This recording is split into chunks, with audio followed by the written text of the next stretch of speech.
আমাদের পারস্য দেশে একটা প্রবাদ আছে, সবুরের ফল মিঠা হয়। আর আপনাদের দেশে বলা হয়, যদি কেউ ভুল করার পরে ভুল শুধরে নেয় তাকে দোষী বলা যায় না। কিন্তু আপনি তো দুটো প্রবাদই মিথ্যে প্রমাণ করে দিয়েছেন। এবার একটা নতুন প্রবাদ শুনুন, বেশি দিন অপেক্ষা করলে কোনোদিনই ফল মিঠে হয় না। আর যে ভুল করার পরেও দোষ স্বীকার করে, তার জীবন আর তার স্বপ্ন রাতের কালিমায় সম্পূর্ণ ডুবে যায়। মহারাজ যতই সত্যটা দেরিতে বুঝুক দারায়ুষ, কিন্তু আমার পুত্র পুরু সঠিক সময় আসবে। যার সময় শেষ হয়ে গেছে মহারানী, সে কোনোদিনই সঠিক সময়ে ফেরে না।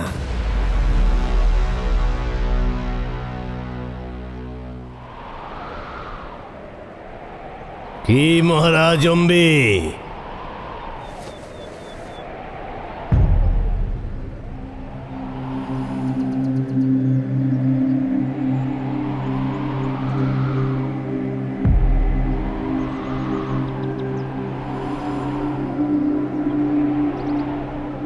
কিন্তু আপনি চিন্তা করবেন না, আপনার পুত্র সেই জন্যেই মরেছে যার জন্য ওর জন্ম হয়েছিল।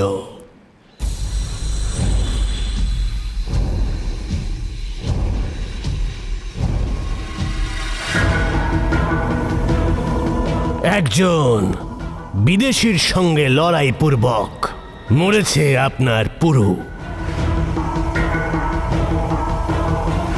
আমি আমার এই নিজ হস্তে আপনার পুত্র পোরাসকে হত্যা করেছি। আর এখন আপনার গোটা বংশকে ওর কাছে পাঠিয়ে দেব।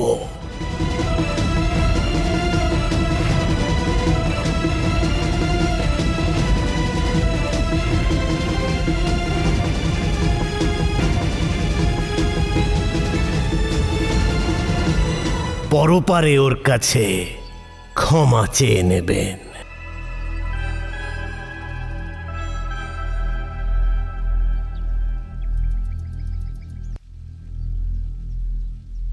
শেষ করে দাও ওদেরকে। আক্রমণ!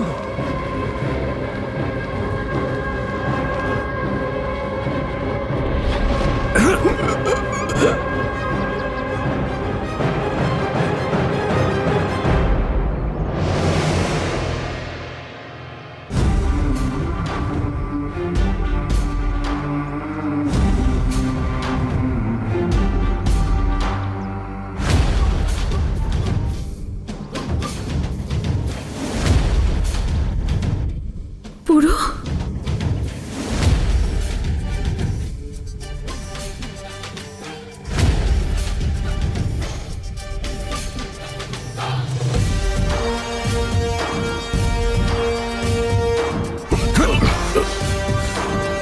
ভুলে গেলে দারায়ুস, পুরু কোনো কাজ অসম্পূর্ণ রাখে না। আমি জানি যে আমার সঙ্গে আমার পিতার অনেক মতভেদ আছে, কিন্তু মনের কোনো ভেদ নেই।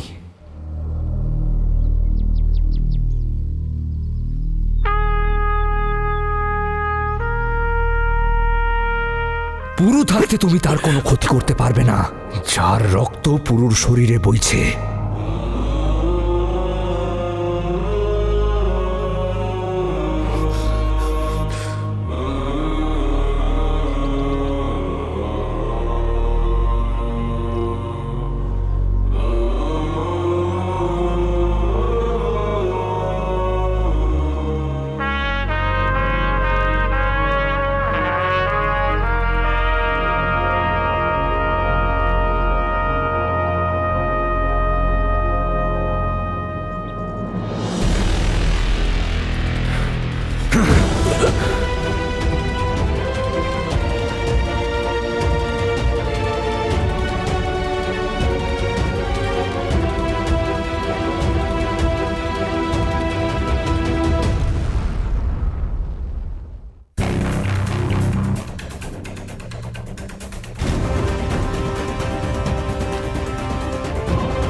রাচি, তুমি ছোট মা আর পৃথামাকে এখান থেকে নিয়ে যাও।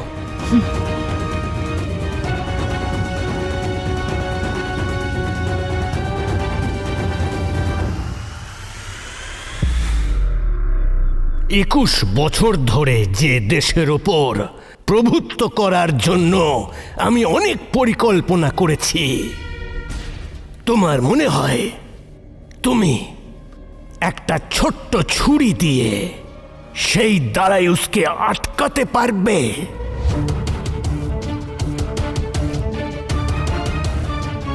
এই সোনার পাখিকে খাঁচায় বন্ধ করার আমার স্বপ্নকে এত সহজে ভেঙে দেবে? চারদিকে ভালো করে দেখ পোরাস, কারণ সবাই আজ আমার চোখের ইশারার অপেক্ষা করছে।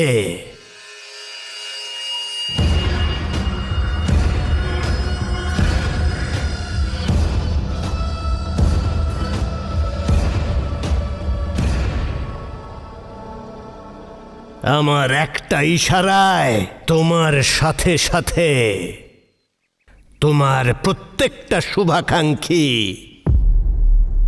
মৃত্যুর কোলে ঢলে পড়বে।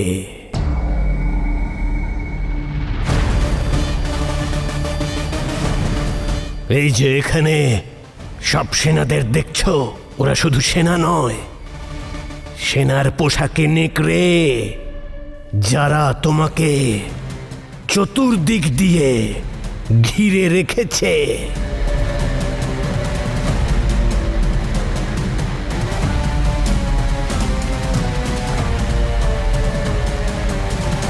এটাই তো পার্থক্য দারায়ুস, একটা নেকড়ে আর একটা সিংহের। নেকড়েরা সবসময় দলবদ্ধভাবে আক্রমণ করে, ভেবে নেয় যে তারা সিংহকে আটকাবে। কিন্তু যখন একটা সিংহ আক্রমণ করে না, তখন সে কাউকে ছাড়ে না।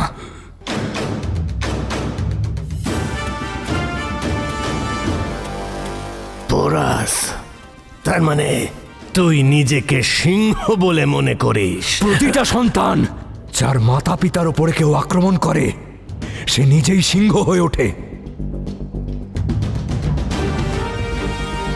মনে রেখো দারায়ুস, আমার মা, মহারাজ, কনিষ্ক, এই পরিবারের কোন সদস্যের গায়ে যদি আঁচড়ও লাগে,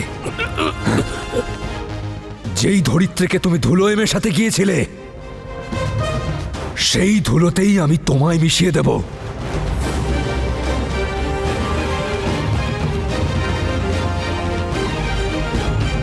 বলো নিজের সৈনিকদের যেন নিজেদের অস্ত্র নামিয়ে রাখে।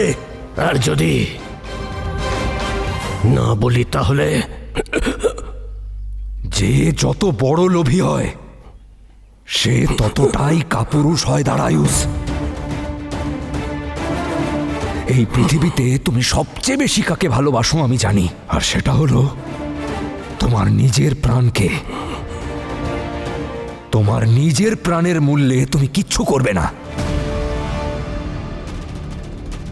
হ্যাঁ, চাইলে তুমি তোমার ধনুর্ধরদের বলে আমার প্রাণ এক্ষুনি নিয়ে নিতে পারো, কিন্তু তার আগে তোমার মৃতদেহ এখানে এই মাটিতেই পড়ে থাকবে। বুঝতে পারছো তুমি?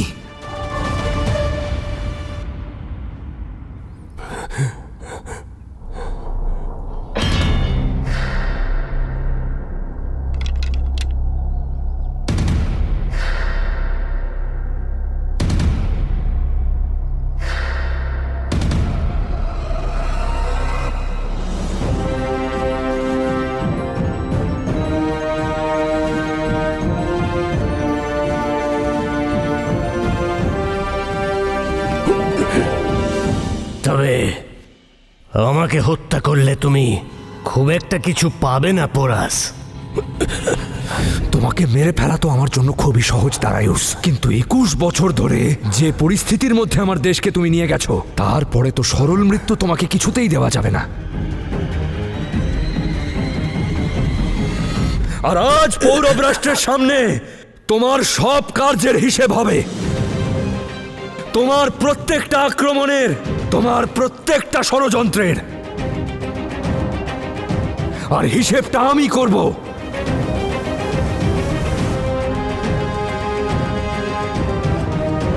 বলো মহারাজকে 21 বছর আগে ওনার ওপরে তক্ষশিলায় যে আক্রমণ হয়েছিল, বস্তুত তার উত্তরদায়ী কে?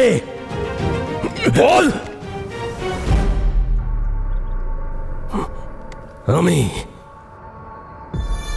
আমি সেই আক্রমণের ষড়যন্ত্র করেছিলাম।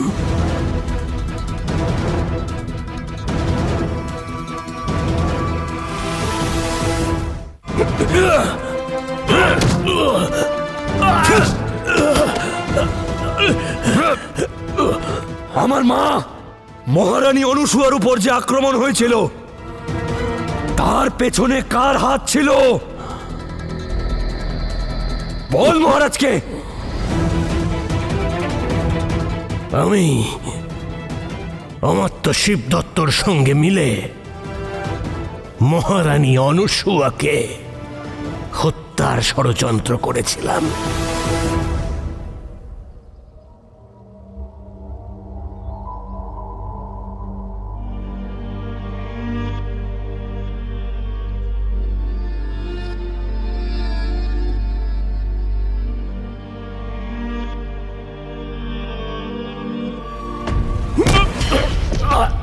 বল সেটা কে ছিল যে পৌরব রাষ্ট্রের নাগরিকদের তাস বানিয়ে পারস্যে পাঠাতে চেয়েছিল, আমাদের দেশের সম্পত্তি লুট করেছে? বল সে কে? আমি মহারাজ বম্নি, আপনার দাদা অমাত্য শিব দত্তের সহযোগে আপনার প্রজাদের দাস বানিয়ে পারস্যে পাঠিয়েছি।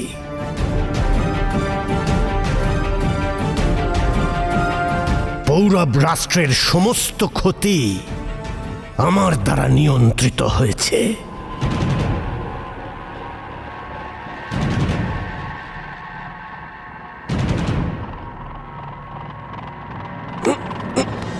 ওঠ!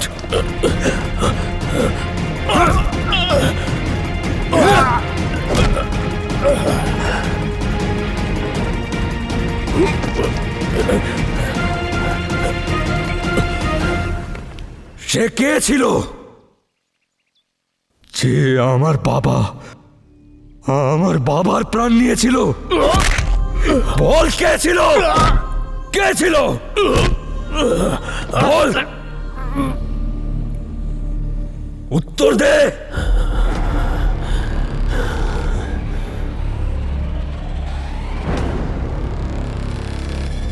আমিই করেছি।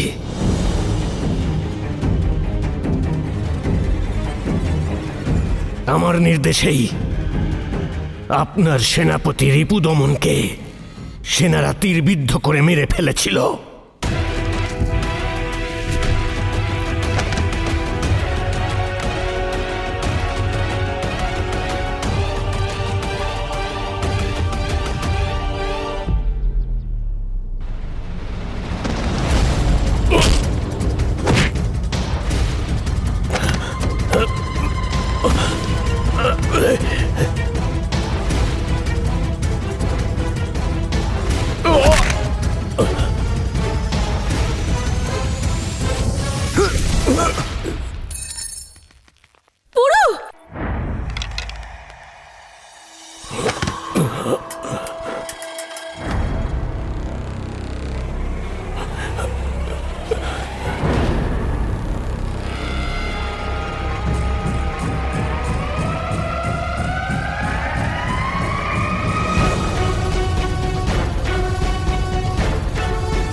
ফার্সিদের শেয়াল বলছো?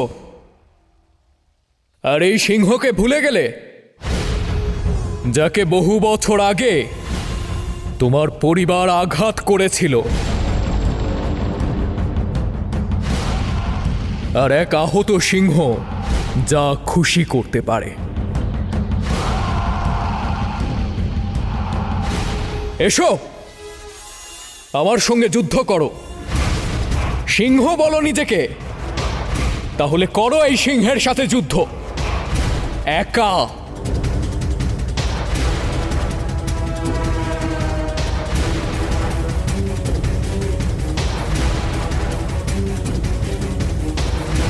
খুব ভালো মহারাজ অম্বি।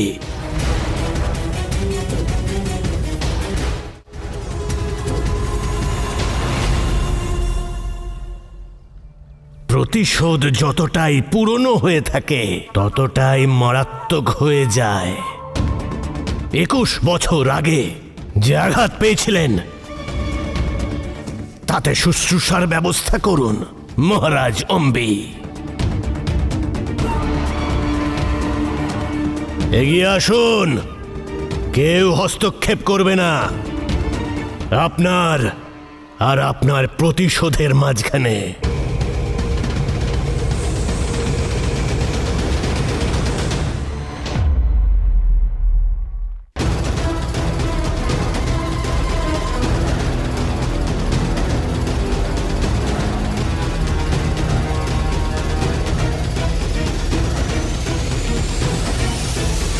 আমাকে ক্ষমা করে দিও হস্তে।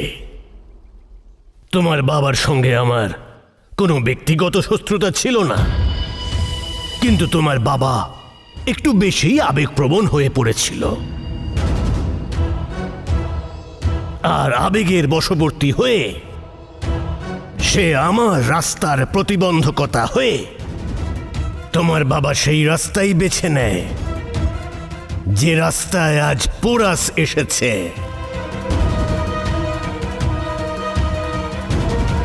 কিন্তু যদি তুমি চাও তাহলে তোমার আগামী ভবিষ্যৎ এখনো সুন্দর হতে পারে। তোমাকে আমার সেনাদলে সংযুক্ত করার প্রতিশ্রুতি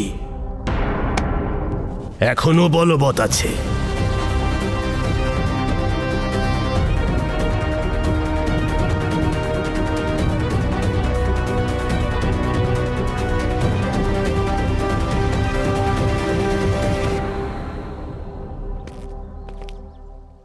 খুব কষ্ট হচ্ছে তাই না মহারাজ বমনি? আপনারই এই রাজপ্রাসাদে বন্দির মতো দাঁড়িয়ে থাকতে। যদি আপনি আমাকে অসম্মানিত করে এই দেশ থেকে বিতাড়িত না করতেন তাহলে আজ এই দেশটা আমার মুষ্টিবদ্ধ হতো না।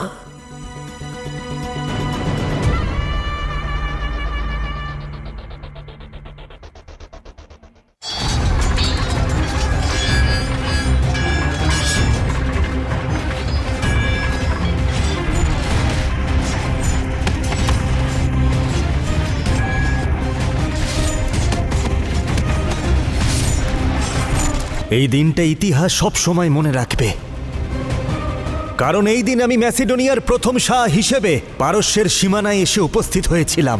পারস্য জয় করার পরে আমাদের সেনাবাহিনী সেই ভারত আক্রমণ করবে যেখানে অরাকালের হিসেব অনুযায়ী সেই প্রতিদ্বন্দ্বী আছে যে আমার রাস্তা আটকাবে।